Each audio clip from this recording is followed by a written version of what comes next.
when I was teaching, I did see there was a shift in the curriculum about halfway through where we did start to integrate a lot of critical thinking about your thinking. And I think that might be where we see this disconnect, especially with like what are you paying attention to? And Mm-hmm. you mentioned the news headline from Sam Altman. You know, you're going to see that, and are you reading that and taking that as just a headline and maybe viewing it negatively, with a little bit of fear tied to it? Are you taking the time to read the article and like dig in and think about what this really means and critically think about it? And I think that's where we're going to see that shift moving forward with all the new distraction coming out, the age of AI. Jim Rohn's quote, stand guard at the door of your mind. You got to be able to take that information in, synthesize it yourself, process it yourself, and really look at it more objectively. Otherwise, and I've seen this, especially we kind of switch gears here, but in the world of politics, this has become huge. And I think we all have seen how this can really divide. I mean, it's very divisive. And especially if we're looking at headlines alone and not doing our own thinking, it's just going to be interesting going forward. I think, like you said, there's going to be these two different, this is our last conversation, but you're going to have those two different kinds of people. The batteries included, the batteries not included. Add to that deep fakes, whether that be voice, video, pictures, all of the above. The ability to critically think, and I'm glad you touched on this through your lens as an educator. One of the things that I wrote about in Banking on Change, there was a report that came out called The State of Critical Thinking, and that found that fewer than 1 out of every 10 educators teach critical thinking. And I bring that up because if we think about a digital leader today, are we giving ourselves space and time to critically think? B, do we even know how to critically think anymore? That. Let's pause on that. Why that? I mean, do we know how to critically think? I mean, it is a skill. I think there's a lot of, I think, I don't know, being able to ask why and question things objectively. I don't know if that's something that we maybe take for granted, you and I, because we're in a very similar community where this is kind of how we think. But I know I've got people in my life and family who I don't know that that's something that they do naturally. But it comes back to what are you paying attention to? Because what are you paying attention to? If we're being very intentional with our attention and surrounding ourselves with people who aren't afraid to ask questions. And I'll be the very first one to say, I don't know it all. So I'm naturally going to ask questions. I'm naturally going to question whatever maybe a narrative is, hoping that I'm going to learn something new from someone who has a different perspective than I do. That's a very, but two, if you think about our perspectives, as we've talked about on this podcast, being informed from a Stoic lens, the idea of thought and how the Stoics taught, that was a public square format. And when you consider the works of Alvin Toffler, one of the things he wrote back in the 1970s, he said, the illiterate of the 21st century will not be those who cannot read and write. It'll be those who cannot learn, unlearn, and relearn. And there goes this idea of the need for critical thinking. So come back to the questions. are you giving yourself space and time as a digital leader to think? Because thinking takes time. Thinking is an investment of time. You have to stop doing something to create time to think. Do you even know how? Do you have the mental models and the frameworks that can guide that type of critical thinking? And then are you doing that for your team and then bringing all of that together to have shared thinking time to then do even better going forward into the future? Now, coming back to the educational perspective,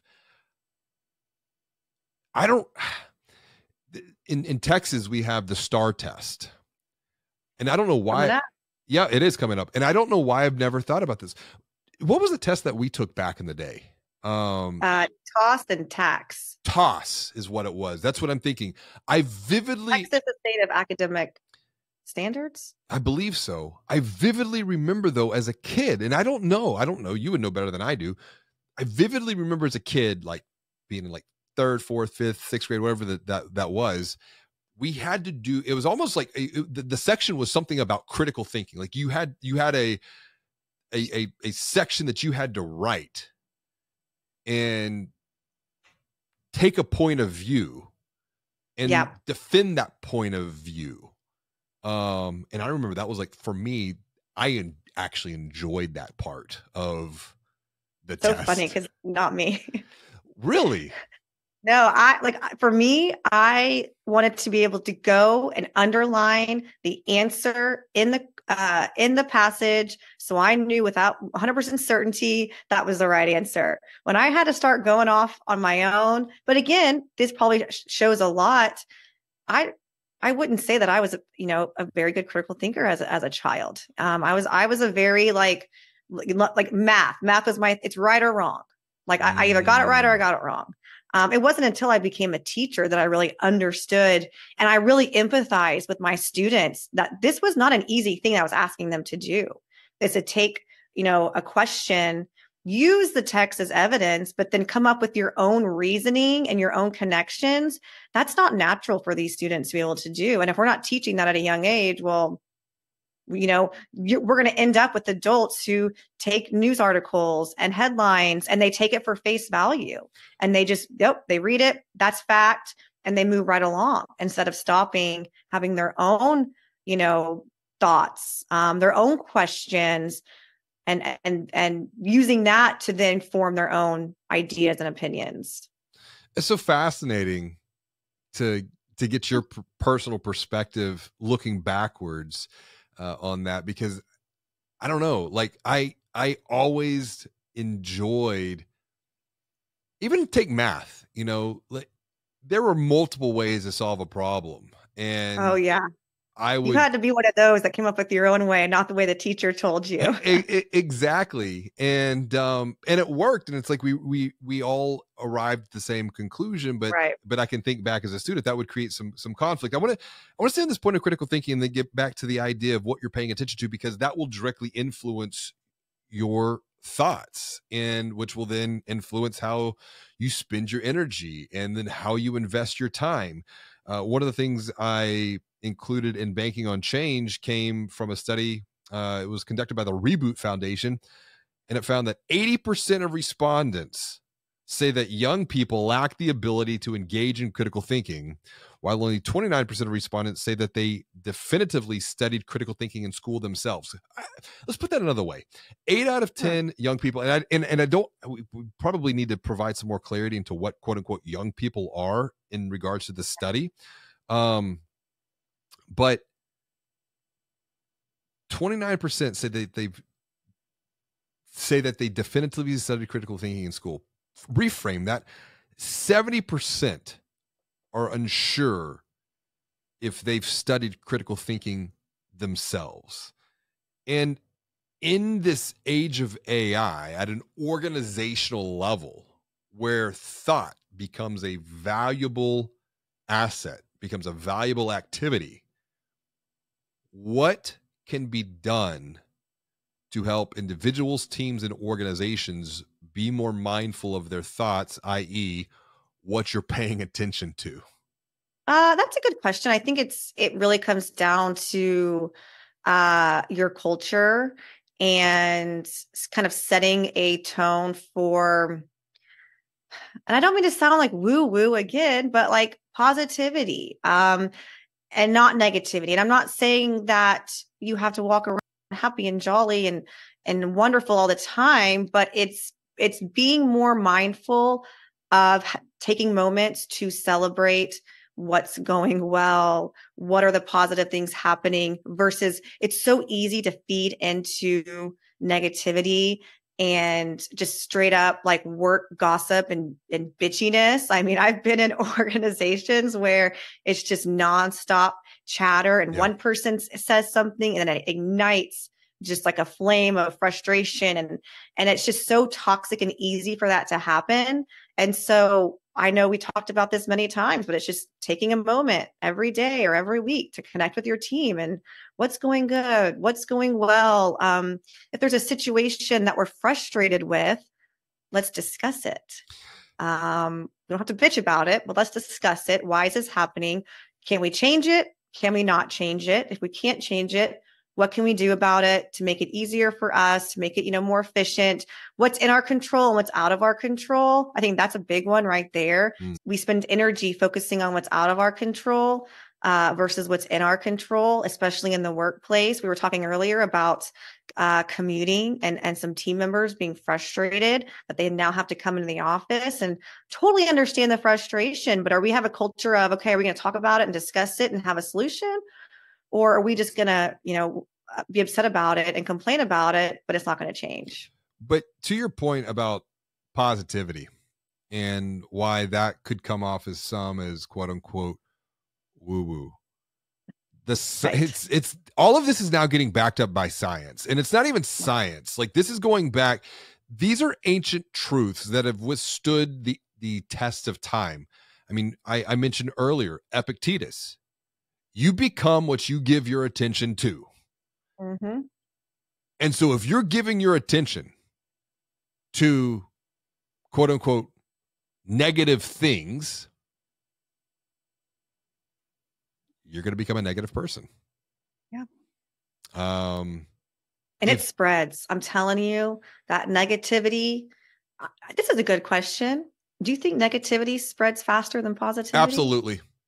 Times 10, right? And a lot of that is because of how our brains are wired, that are a survival mechanism. We're always on the lookout for the danger. And in our comfortable places that we live in today, we don't have the dangers of lions. We don't have the dangers of, saber-toothed tigers. And I know we're all living in different levels and different states of being, if you will, comforts. Some are living more comfortably than others. But if we look at the macro level, and Peter Diamandis has written about this in his book about abundance. We're living in kind of the most abundant time ever. We have more knowledge at our fingertips than people had, like, not even people. Leaders of the world had 30 or 40 years ago. The idea of air conditioning or heating. Yes.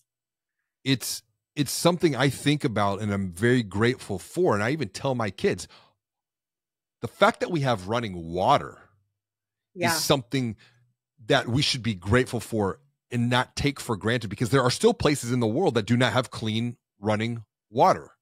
Right. As we speak. Yep. So all of this is going to shape your perception. But it's like I tell my kids, when we lost power, we all took cold showers. And I made my kids take a cold shower. And I wouldn't make my kids take a cold shower if I didn't take a cold shower myself. But I made my kids take a cold shower because that helped them to see what it is that they actually have once again, kind of it's an exercise of paying attention. It's being mindful and being grateful for what we do have. And in some cases, some have more than others. But I find that when it comes to finances, and maybe we'll talk about this in the next podcast because we're going to get into money, how optimism plays into this.